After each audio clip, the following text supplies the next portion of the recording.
E hoje nós vamos conversar sobre o tema não negligencie a sua família. Primeira carta de Paulo a Timóteo, capítulo 5, versículo 8, diz assim: se alguém não cuida de seus parentes, e especialmente de sua própria família, negou a fé e é pior do que um descrente. Abba, eu quero te agradecer por essa oportunidade tão maravilhosa. Pedir ao Senhor que da mesma forma que essa palavra tem falado no meu coração há tanto tempo, que venha falar agora no coração das pessoas que estão aqui. Eu quero te pedir que essa palavra ela seja como uma semente jogada em cada coração e que no devido tempo ela venha dar o seu fruto. Espírito Santo, vivifica esse sermão para que seja de fato a sua palavra falando com a sua igreja, no nome de Jesus, amém. Negligenciar é a palavra que me chama a atenção da parte de Paulo a Timóteo. O contexto é a orientação para que se tenha um cuidado com as viúvas, mas que também tenha critério com elas, né? O número dos discípulos cresciam, automaticamente das viúvas também, mas a igreja precisava ter um critério, e Paulo orienta Timóteo a ter critérios para a igreja cuidar das viúvas e aquelas que tinham família, que a família cuidasse para que não pesasse sobre a igreja. E a orientação que ele dá e a afirmativa que ele faz é que se alguém não cuida dos seus parentes, e especialmente da sua própria casa, da sua família, negou a fé e é pior do que um descrente. Então, se você negligencia a sua família, se você não cuida dela, né, o que Paulo está dizendo é que você é pior do que alguém que não tem esse conhecimento. Negligenciar é descuidar-se, deixar-se, não dar a atenção merecida ou cuidado devido. Em nome do sucesso, fama, riquezas, bens, materialismo, ou talvez não, pessoas têm negligenciado a sua família. Então, pense comigo por um momento. Se você morresse hoje, o que você levaria?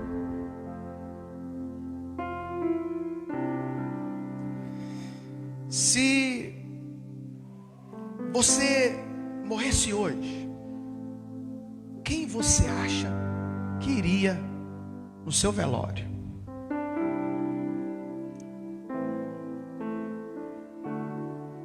Se você morresse hoje, quem não iria no seu velório? Se você morresse hoje, como seria o seu velório? Um momento de lamentações por aquilo que não se viveu? Ou um choro pela perda de alguém que vai deixar saudades devido ao legado? A história dos reis disse que um rei morreu e partiu sem deixar de si saudades. Morreu hoje e amanhã já não se lembrava mais. Se você morresse hoje, por quanto tempo você seria lembrado? Se você morresse hoje, o que diria do então falecido? Se você morresse hoje, os seus familiares lamentariam a perda ou diriam, foi tarde? Na parábola do rico e do Lázaro, após a morte, observamos que ele chorava e pedia ao pai Abraão algumas coisas. Evangelho de Jesus, que segundo escreveu Lucas, capítulo 16, versículo 27 e 28 diz: ele respondeu, então eu lhe suplico, pai, manda Lázaro ir à casa de meu pai, pois tenho 5 irmãos. Deixa que ele os avise a fim de que eles não venham também para esse lugar de tormento. Observe que o rico, nessa situação, não pede para que Abraão leve até ele as suas riquezas. Observe que o rico nessa ocasião não pede o pai Abraão para levar as suas fortunas, os seus bens. Observe que o que ele pede é: permita-me que alguém vá avisar os meus familiares que eu estou nesse lugar de tormento. E se de fato ele pede isso, significa que os seus familiares viveu na mesma condição que ele viveu um dia. Então, eu quero que você entenda, esse então chamado rico na parábola, não pôde levar os seus bens, viveu uma vida, de fato, sem os princípios da palavra do Senhor. Era rico, mas não levou nada. Então, com isso nós aprendemos a dar o valor, de fato, a quem merece o valor. Os filhos são como flechas. Salmos, de número 127, versículo 4, diz: como flechas nas mãos do guerreiro são os filhos nascidos na juventude. Como é feliz o homem cuja aljava está cheia deles. Não será humilhado quando enfrentar os seus inimigos no tribunal. Diga comigo, como é feliz? Como é feliz? Mas diga isso sorrindo, como é feliz? Diga isso sorrindo, como é feliz? O homem, a mulher, o Henrique e a Marina, que enchem a aljava deles. É baseado nesse versículo. Então, quando nós falamos como pais, e principalmente como mães, sobre o momento de enviar os seus filhos, porque se os filhos são flechas, eles são para ser lançados, enviados. E quando a gente fala para a mãe ou para o pai enviar os seus filhos, é como se estivesse tirando um pedaço deles, porque parece que está acontecendo uma ruptura, e principalmente para as mães. E eu sei para você como dói, porque esse final de semana eu estou indo passar 3 dias com a minha esposa no encontro de casais, e eu vou ter que deixar meu filho com uma pessoa maravilhosa, minha sogra. Pessoa maravilhosa na minha vida é minha sogra. Pergunta por quê? Porque se não fosse ela, eu não teria encontrado o amor da minha vida.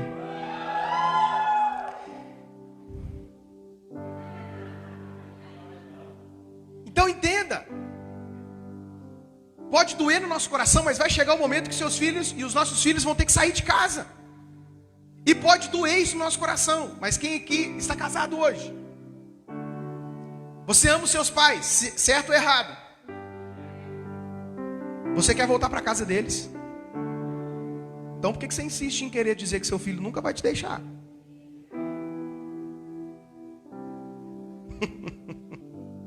Eu amo os meus pais, mas hoje esse ciclo de morar com eles foi fechado e eu estou construindo a minha família. Então vai chegar um momento que seus filhos vão ter que sair de casa, ou que seja para estudar, ou casado. E esse momento vai chegar. E se você criá-lo nos princípios do Senhor, vai dar tudo certo. Vai ficar tudo bem. Os nossos filhos, você precisa entender que não são nossos. São de Deus, estão emprestados para que possamos educá-los, prepará-los para um futuro sem a nossa presença. É importante dizer que é um futuro sem a nossa presença, porque alguns pais estão criando seus filhos como se fosse ficar com eles para o resto da vida. Você não pode resolver todas as coisas para o seu filho, porque vai ter um dia que você não estará presente. E como é que ele vai resolver tal situação, sendo que você sempre tomou a rédea das coisas para poder cuidar dele? A forma com que nós estamos educando os nossos filhos, de fato, está sendo como uma flecha lançada para alcançar voos maiores que os nossos, ou estamos tratando como se um dia eles nunca fossem partir? E de repente você está dizendo, eu não sou pai, mas você vai ser um dia. De repente você está dizendo, eu não sou mãe, mas você vai ser um dia. Timóteo, um jovem pastor que chegou ao sucesso ministerial por um segredo maravilhoso. Na sua segunda carta de Paulo a Timóteo, capítulo 1, versículo 5, ele diz: recordo-me da sua fé não fingida. Uau, fé não fingida. Olha para a pessoa que está do seu lado e olha se ele tem cara de fé não fingida. Ainda bem que a máscara ajuda. Que primeiro habitou em sua avó Loide, e em sua mãe Eunice, e estou convencido de que também habita em você. Nós estamos falando de alguém que alcançou o sucesso ministerial, que teve a oportunidade de ser um pastor ainda jovem, porque a mãe e a avó plantou os valores cristãos no coração dele. Já pensou na possibilidade de que as oportunidades que o seu filho terá na vida dependerá da educação que você está dando para ele? Paulo, o maior dos apóstolos, escreveu quase que 50% do Novo Testamento, estava passando e fazendo missões. As pessoas diziam sobre Timóteo, e ele disse: eu quero esse jovem para andar comigo. E se a oportunidade da vida dos seus filhos depender da educação que você está dando para eles. Timóteo teve a oportunidade de ser mentoreado pelo apóstolo dos apóstolos. Uma das melhores maneiras de plantar no futuro de seus filhos é ensinando-os a amar ao Senhor.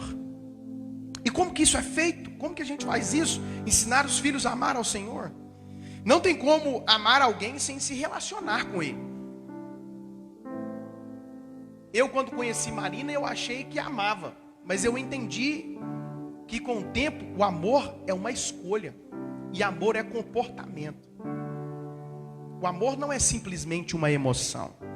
Se você se casar com alguém pelo amor considerado a emoção, um dia pode acontecer de o seu termômetro do amor amanhecer bem baixo. E isso acontece com todos os casais. Mas quando ele amanhece bem baixo, eu ainda escolho amar. Foi isso que Jesus fez há mais de 2000 anos atrás. Ele já sabia de todos os nossos erros, todos os nossos pecados, mas ainda assim ele decidiu nos amar. Amor é uma decisão. Crescendo em oração. Nós temos um programa aqui na igreja voltado à oração há 2 anos. De segunda a segunda a igreja ora ininterruptamente. E as famílias vêm orar. Eu oro toda segunda-feira de manhã. Toda segunda-feira de manhã, 1 hora de prazo, eu trago meu violão. A gente canta, eu canto com Marina. A gente canta com Benjamin. Ele pede para cantar Jericó e a gente canta Jericó com ele. A gente lê a palavra juntos. A Marina lê para mim, eu leio para ela. Ela me explica o que entendeu. E nós temos uma comunhão tão gostosa com o Espírito Santo aqui. Em família, você faz parte disso. Há um princípio de prosperidade na palavra de Deus que devemos fazer valer em todas as áreas da nossa vida. Romanos 11,16 diz: se é santa a parte da massa que é oferecida como primeiros frutos, toda a massa também o é. Se a raiz é santa, os ramos também o serão. Se você faz isso com as suas finanças, pode ter certeza que o restante dela será abençoado. Você tira a primeira parte, conforme Romanos 11,16, todo o restante será abençoado. Existem pessoas que dizem assim: eu não devolvo o dízimo porque não cabe no meu orçamento. Pois é, por isso que você tira a primeira parte, porque nunca vai caber. Eu tiro confiando que Deus proverá e me prosperará no restante. E o dízimo não é uma conta. Pode ser uma dívida de gratidão. E se você faz isso com a oração, tirando o tempo necessário, pode ter certeza que com o restante do seu tempo, esse princípio também será aplicado. Ah, se você entendesse que 15 minutos de oração podem fazer muito mais do que horas na calculadora tentando encontrar a solução para as suas finanças. Ah, se você entendesse que 15 minutos de oração antes de tomar uma decisão poderia fazer com que você tivesse mais sucesso. Quando eu estou com um dia tribulado, muitas surpresas que aparecem, a primeira coisa que eu faço é orar. As pessoas dizem: mas eu não tenho tempo para orar. Então você diz que Deus errou no tempo, 24 horas foi pouco.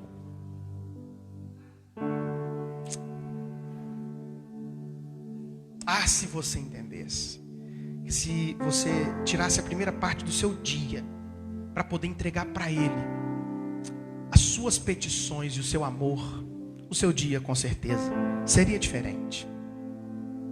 Me chama a atenção na vida dos apóstolos. Jesus orava tanto que os seus discípulos perceberam qual era o segredo do seu sucesso. Jesus, ele chega a pedir, ensina-nos a orar. Jesus ensina. E após Jesus ensinar, eles mergulham nessa prática. E eles amam essa prática da oração. Então, após a morte e a ressurreição de Jesus, ele estabelece a igreja, eu e você. Os seus discípulos se tornam líderes requisitados, pregadores aclamados por todo mundo. Quem não queria ouvir João, o discípulo amado? O final do Evangelho de Jesus, que segundo escreveu João, termina dizendo que existem outros milagres que não couberam no livro. Eu gostaria de pedir para João, conta para mim quais são os outros milagres. Então, eles eram requisitados, aclamados. A agenda desses apóstolos eram agendas lotadas. Então começaram a trabalhar muito, mas enxergaram a necessidade de colocar um limite para não negligenciar o tempo de oração. Aonde que está isso? Atos, capítulo 6, versículo 1 ao versículo 4 diz: naqueles dias, crescendo o número dos discípulos, como na Mensageiros, os judeus de fala grega entre eles queixaram-se dos judeus de fala hebraica, porque suas viúvas estavam sendo esquecidas na distribuição diária de alimento. Por isso os 12, quantos? Eu fiz uma pergunta, por isso os 12, quantos? Reuniram-se todos os discípulos e disseram: não é certo negligenciarmos o ministério da palavra de Deus a fim de servir às mesas. Irmãos, escolham entre vocês 7 homens de bom testemunho, cheios de espírito e de sabedoria, e passaremos essa tarefa. O versículo 4 me faz amar. E nos dedicaremos à oração. E nos dedicaremos ao quê? E ao ministério da palavra.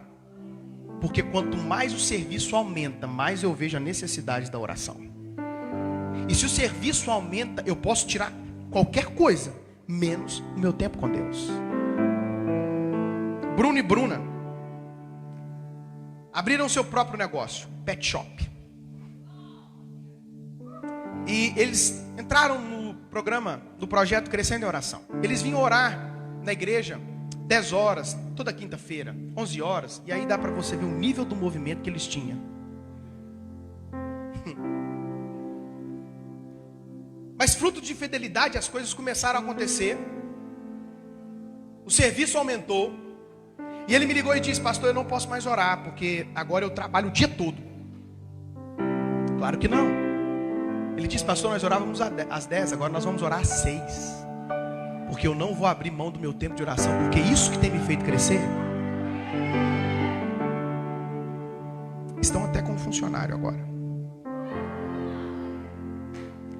Você conhece a história de Marta e Maria? Se você soubesse que Jesus faria uma visita na sua casa, o que você faria? Se você soubesse que Jesus iria na sua casa, o que você faria? Tem mulheres que iriam se desesperar. Tem gente que nunca arrumou a casa, e nesse dia arrumaria a casa, porque Jesus vai lá. As que arrumam a casa, arrumariam mais, colocariam um bom perfume, fariam uma boa refeição. Nós olhamos em Lucas 10:38, caminhando Jesus e os seus discípulos chegaram a um povoado onde certa mulher chamada Marta o recebeu em sua casa. Maria, sua irmã, ficou sentada aos pés do Senhor ouvindo a palavra. Marta, porém, estava ocupada com o serviço e, aproximando-se dele, perguntou: Senhor, não te importas que minha irmã tenha me deixado sozinha com o serviço? Dize-a que me ajude. Respondeu o Senhor: Marta, Marta, você está preocupada e inquieta com muitas coisas, todavia apenas uma é necessária. Maria escolheu a boa parte e esta não lhe será tirada. O que Jesus estava querendo dizer para Marta é: Marta, você está fazendo a coisa certa do jeito errado e na hora errada. Mães, não fiquem sobrecarregadas, tanto com o trabalho fora de casa quanto dentro. Isso é importante, mas não negligencie os seus filhos. Cuide bem dos seus filhos. Trabalhe fora de casa se necessário. Trabalhe dentro de casa, se necessário, para deixar um ambiente agradável. Mas não fique preocupada com os extremismos. Estou dizendo para você porque eu tenho um filho e uma mulher dentro de casa. E hoje ela tem o seu tempo de devocional, de oração, de leitura bíblica. Ela lê livros. Oh Deus, está muito inteligente. Ensine os seus filhos que a coisa mais importante do dia é ouvir o Senhor. Você precisa ouvi-lo. Então, faça a coisa certa. Faz alguma coisa pelos seus filhos. Jó, um homem mais rico do Oriente. Uau. Aquele que Deus deu testemunho ao seu respeito. Deus falou de Jó, homem íntegro. Reto, quando alguém fala é uma coisa, mas quando Deus fala, ele sacrificava pelos seus filhos. Olha isso, Jó, capítulo 1, versículo 4 e 5. Os seus filhos costumavam dar banquetes em casa, um de cada vez, e convidavam suas 3 irmãs para comerem e beberem com eles. Terminando um período de banquetes, Jó mandava chamá-los e fazia com que se purificassem. Meus filhos, agora vocês precisam se purificar. E de madrugada, de manhã, de tarde, de noite, meio-dia, em um horário confortável. Você consegue imaginar um homem rico que acorda 10 horas da manhã? Então Jó acordava cedo. Você consegue imaginar um homem rico que não trabalha? Não. Então Jó trabalhava, e muito, era o mais rico do Oriente. Tinha muitos colaboradores para poder servi-lo. Então quer dizer que um homem que acordava cedo, dormia tarde, tinha muitos ao seu serviço, ainda assim acordava de madrugada para sacrificar para os seus filhos. De madrugada, ele oferecia um holocausto em favor de cada um deles. Pois pensava, talvez os meus filhos tenham no íntimo pecado e amaldiçoado a Deus. Essa era a prática constante, não era uma vez no ano, constante de Jó. O que você faz pelos seus filhos? Você sacrifica por eles? Você os ensina? Ou é daqueles que dizem, não vou dizer nada, mas quando eu vou pegar e eu vou resolver de uma vez só? De repente isso para você é conveniente, porque bater é mais fácil que ensinar. Bater, você dá uma surra agora, em 5 minutos está resolvido, mas ensinar dá trabalho, né? Ensinar tem que pôr no colo, tem que abrir a Bíblia, tem que ensinar quais são os princípios de Deus. Educar dá trabalho. Eu me lembro de um congresso que eu estava, 7.000 pessoas em uma igreja. Claro, não estava na pandemia. E o pastor ministrou algo tão empolgante dentro da palavra de Deus, que eu vi o meu pai pondo a mão na carteira e tirando uma oferta expressiva. Estou dizendo de algo expressivo. Eu disse, pai, não sabia que você queria me dar um presente agora. Ele disse, não. Eu vou fazer alguma coisa pelo seu irmão. Meu irmão é uma pessoa maravilhosa. Eu tenho 3, não vou te falando o nome, qual que é. Uma pessoa maravilhosa.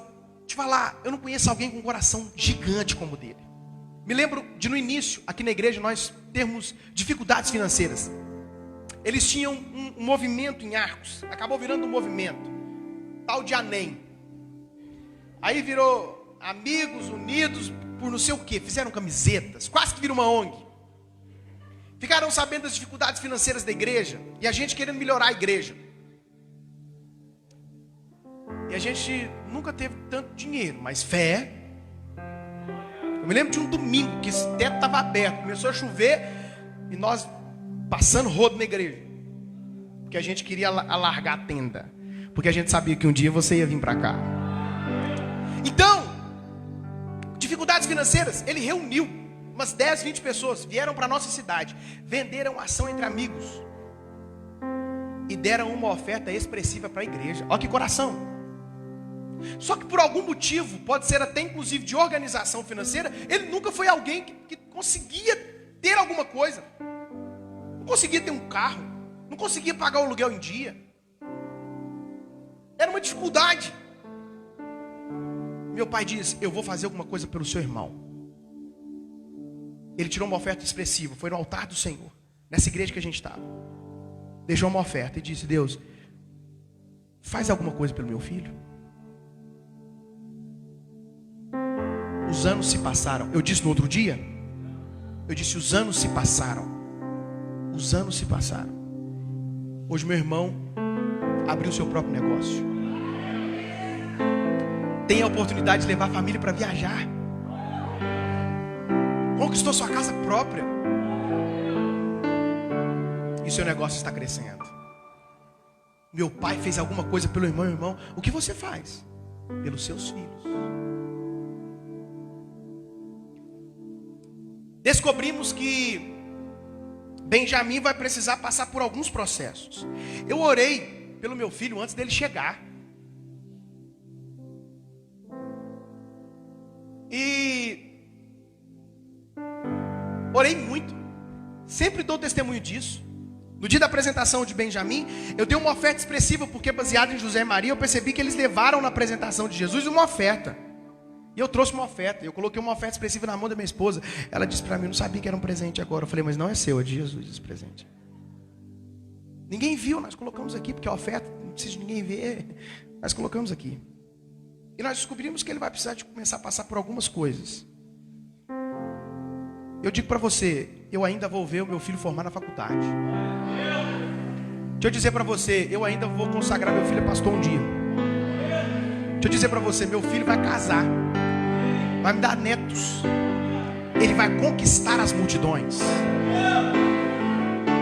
E antes que os médicos dessem algum diagnóstico, eu comecei uma campanha de oração por ele às 3 horas da manhã. Porque eu vou fazer alguma coisa pelo meu filho. Você está vendo que seu filho não dá jeito e você continua da mesma forma. E a única coisa que você faz é reclamar para as pessoas. Vai reclamar com quem pode te ajudar, irmão? Falar para os seus vizinhos, falar para os seus parentes, vai adiantar alguma coisa? Vai pedir ajuda para quem pode te ajudar. Vai pedir ajuda para quem pode fazer alguma coisa para você. Pare de se lamentar, levanta a cabeça. Por mais que as circunstâncias digam que não. E com os meus olhos naturais pode ser que eu não consiga ver. Com os meus olhos espirituais eu consigo ver o futuro do meu filho.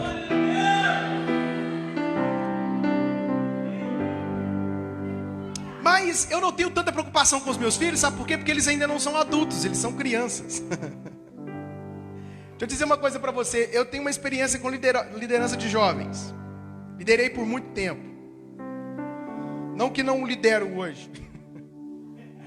Mas era uma liderança específica a essa classe seleta.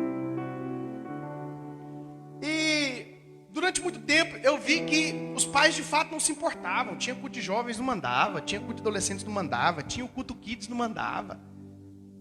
Mas os filhos cresceram e começaram a dar trabalho. Engraçado que conversando com a Marina, ela descobriu uma estatística. Ela disse para mim: Henrique, você já percebeu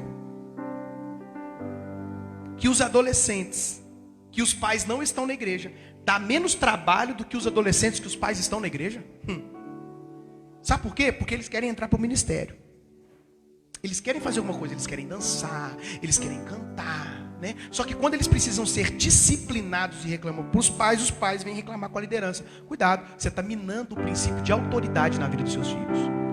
O policial fez alguma coisa, o errado é o policial. O médico fez alguma coisa errada, o médico é errado. Deixa eu te falar uma coisa aqui, aonde que vai parar isso?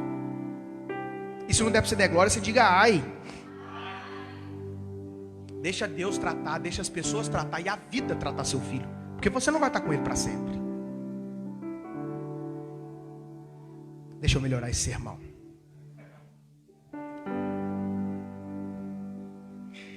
Você quer que os seus filhos amem a igreja, mas tudo que você faz é falar mal dela.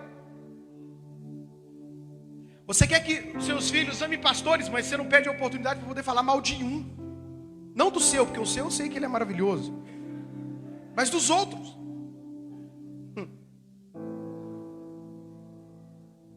Eu estou naquela com os meus filhos. Faça o que eu digo, mas não faça o que eu faço. O que tem de pais que me procura e diz: eu não sei o que eu faço com meu filho, eu pelejo com meu filho. Eu sei, eu tenho a receita para você. Faça e deixe-os ver você fazer. Existem pais que querem ver os filhos mergulharem na presença de Deus, mas eles não mergulham. Existem pais que querem ver os seus filhos constantes na igreja, mas eles não são. Existem pais que querem que os seus filhos sejam cidadãos de bens na sociedade, mas eles não são. Exemplo não é uma das formas que você tem para ensinar, é a única. Modelagem. Davi, você conhece? Guerreiro, rei, um excelente rei e um péssimo pai.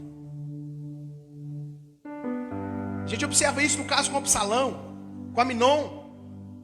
Ele vencia as guerras, era louvado fora de casa pelas multidões. As mulheres cantavam: Davi matou os seus milhares de milhares. Era louvado fora de casa, mas dentro, como era o seu comportamento? Em um episódio com um dos seus filhos, chamado Adonias, já na sua velhice, contrataram uma jovem virgem a fim de deitar-se por cima de Davi para que pudesse o cobrir. Ainda em alguns países usam-se essas práticas porque acredita-se que o corpo humano tem o calor necessário para aquecer uma pessoa. Já observou quando você está com frio, você procura partes quentes do seu corpo a fim de aquecer-se? Fizeram isso, e a Bíblia é clara e diz que Davi não se casou com ela e nem se deitou com ela. Mas Adonias fez uma coisa que eu não achei chocante. Eu achei o que Davi fazia com ele chocante. Primeiro livro dos Reis, capítulo 1, versículo 6, diz: o seu pai nunca... Não, você vai ter que repetir essa palavra comigo. O seu pai... Deixa eu te falar aqui, a Bíblia mente. O nunca da Bíblia não é o nunca da mulher. Você precisa de entender isso. Você levou sua mulher para tomar sorvete ontem, ela vai falar com uma amiga: ele nunca me leva para tomar um sorvete. Ela quer falar que já tem um tempo que vocês não vão, mas nunca. O nunca da Bíblia é nunca. A Bíblia mente. Não que as mulheres estão mentindo, elas têm uma forma diferente de se comunicar. O seu pai nunca havia Meu Deus. Por que você age assim? Adonias também tinha boa aparência e havia nascido depois de Absalão. Então, Davi nunca havia contrariado o seu filho. O que eu conheço de pais que nunca contrariam os seus filhos. Você poderia deixar eles fazer. Você precisava de um estágio com o pastor Marquinhos. Meu pai. Você está vendo essa orelha desse tamanho, né? Mas hoje a gente tem que tomar cuidado com o que fala, porque tem inclusive a lei da palmada. Vou te falar com o que eu apanhava.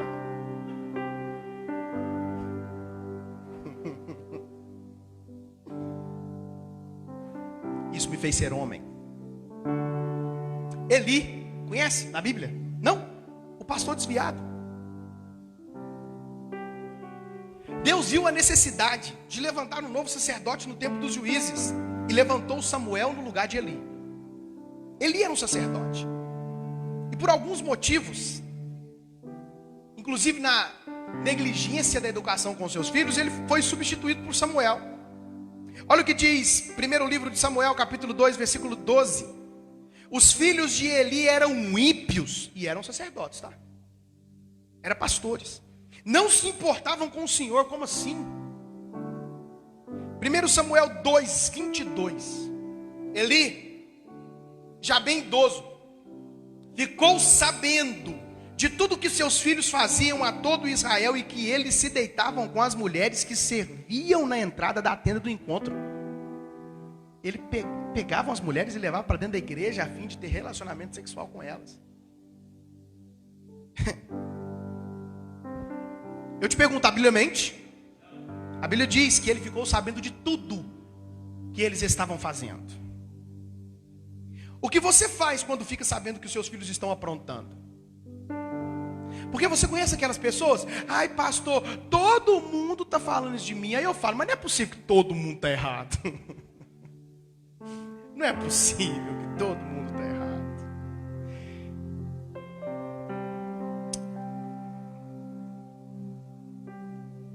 Então Deus aparece a Samuel em sonho e diz para ele o que faria com a casa de Samuel.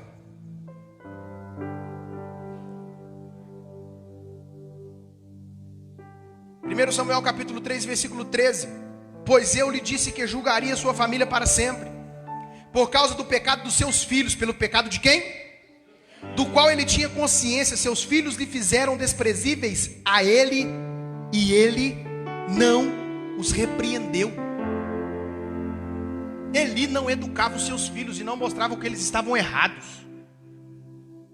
Deus aparece a Samuel em sonho e diz o que ia fazer.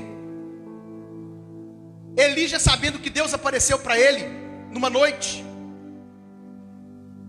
disse: diga tudo, Samuel, que o Senhor disse a você. Eu quero saber de tudo, não me esconda nada. Samuel, com medo: como é que eu vou falar para esse cara que eu vou substituir ele? Mas fala, eu te peço, não me esconda nada. Então Samuel contou tudo, que Deus exterminaria a sua família e os seus filhos, inclusive porque ele não corrigiu seus filhos. 1 Samuel capítulo 3, versículo 18. Então Samuel lhe contou tudo e nada escondeu, nada. Então ele disse: Ele é o Senhor, que faça o que lhe parecer melhor. Como assim, Eli? Você vai morrer, seus filhos vão morrer, vocês estão em pecado, e que o Senhor faça como Ele quiser, porque Ele é o Senhor. Meu irmão, se você quiser arrepender-se, tem misericórdia para você.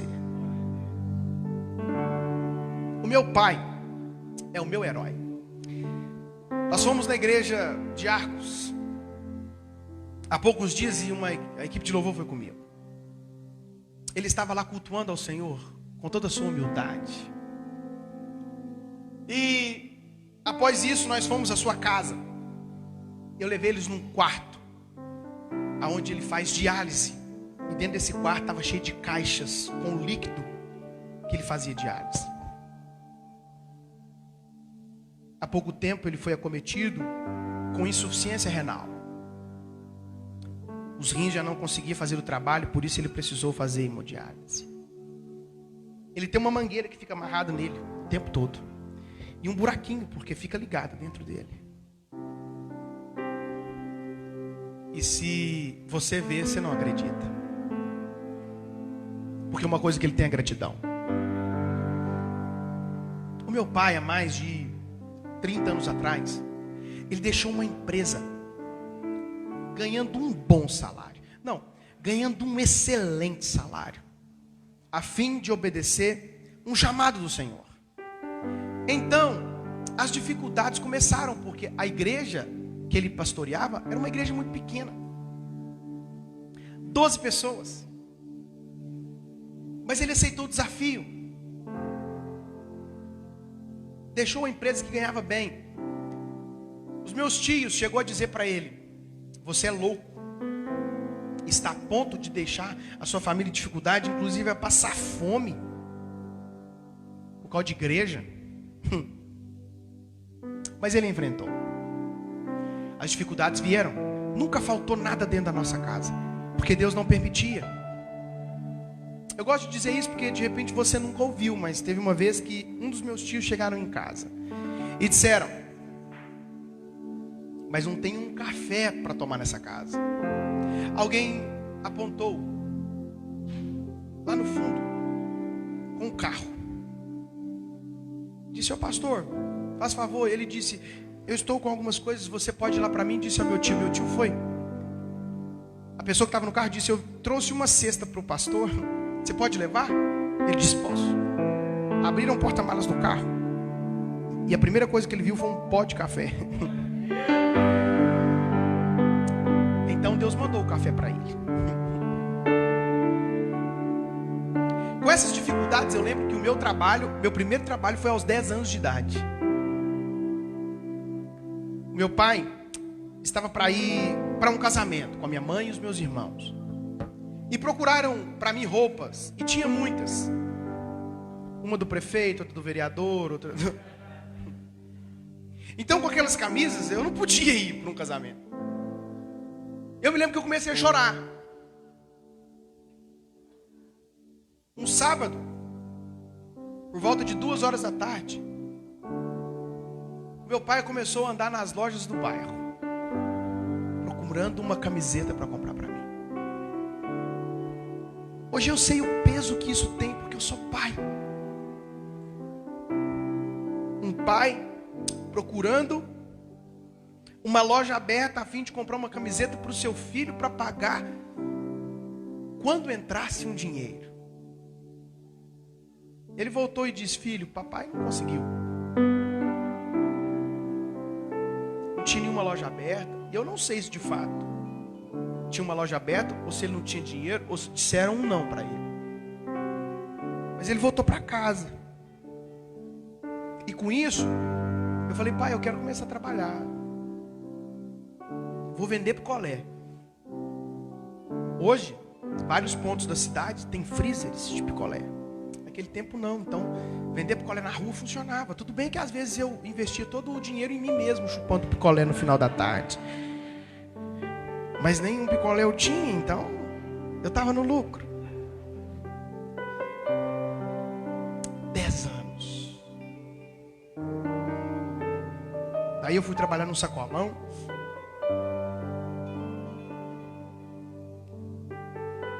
Já amava crianças. Minha patroa viu que eu gostava de crianças e pediu para me cuidar do filho dela. Me chamava de Marcos. Marcos, você pode olhar o fulano enquanto eu saio? Eu digo, posso. E ele gostava de mim porque eu fazia os bichos falarem. Eu pegava um leão desse tamanho, gente. Que leão grande. E ele falava, Marcos, eu amei o leão falando comigo, faz o leão falar. Eu dizia para ele, o leão só fala se tiver bolacha de aimoré de chocolate.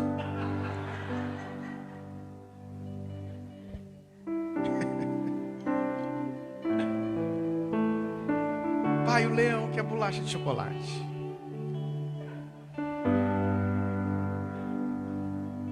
Ele levava e rapidamente o leão comia o pacote de bolacha.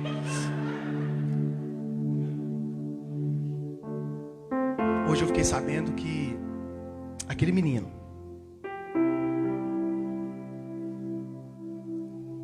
passou em uma das federais, tornou-se uma pessoa inteligentíssima.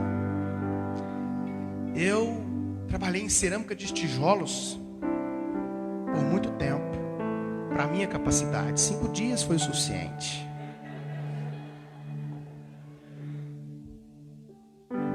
O tempo foi se passando. Eu me lembro de estar em casa e meu pai dizer, Henrique, ele conversa assim, vai conhecer ele. Vai capinar, meu filho. Tinha um tamanho de um terreiro para capinar. Para que aquilo? Eu ia capinar aquilo numa alegria, gente.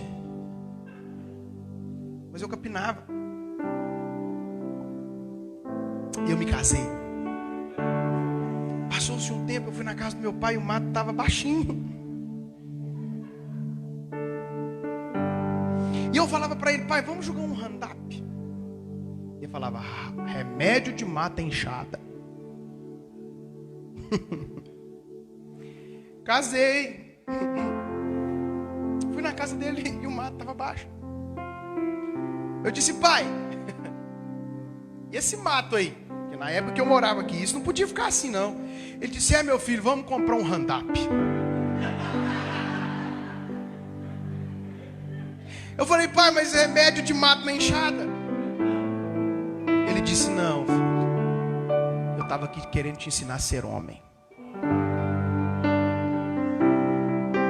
Eu me lembro de não ter dinheiro para tomar café de tarde. Eu ia na casa da minha avó, dizia, vó, só tem R$1. Para que você quer R$1, filho? Para comprar pão. Porque lá em casa não tem pão.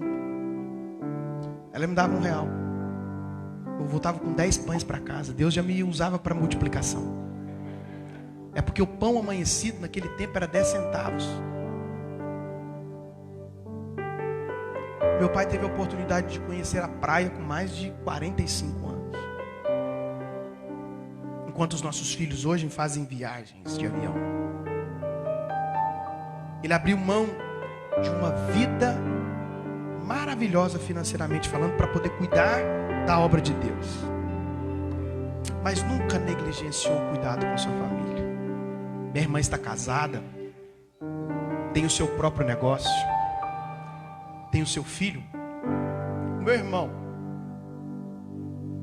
Márcio é pastor casado, tem 3 filhos. Abner nasce agora, final de novembro. Pastor de multidões.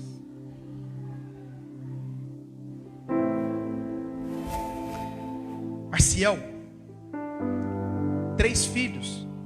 E se não toma cuidado, fazia uma tribo. Tem sua casa própria. Tem seu próprio negócio. Eu me casei aos 21.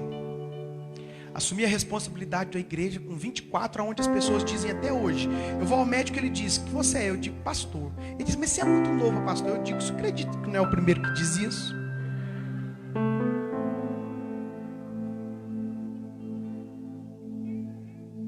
Tem um dos filhos mais inteligentes do mundo. Fora as multidões que estão vindo. Sou pastor de uma igreja maravilhosa. Sou o pastor da igreja mais relevante de Minas Gerais.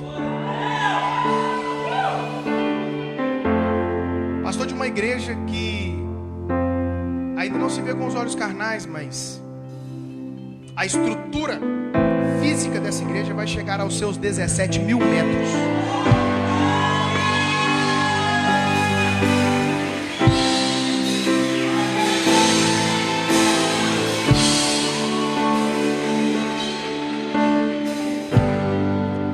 Eu estou aqui hoje para dizer para você que eu não tive muitas coisas na minha infância, mas eu tive a presença dos meus pais. E eu não estou aqui pregando contra você ter as coisas. Pelo contrário, te incentivo a ter. Mas não troque aquilo que é precioso por coisas passageiras. Paulo diz assim: diga aos ricos desse mundo que não coloquem o coração na incerteza da riqueza. Por que incerteza da riqueza? Porque hoje você pode estar rico e amanhã você pode estar... Hoje você pode estar pobre, mas amanhã você pode estar rico. Aponte o destino dos seus filhos. Seja pais presentes. Nós vamos conquistar essa cidade. Nós vamos conquistar as cidades que Deus nos apresentará. Nós conquistaremos o mundo quando nós tivermos famílias fortes.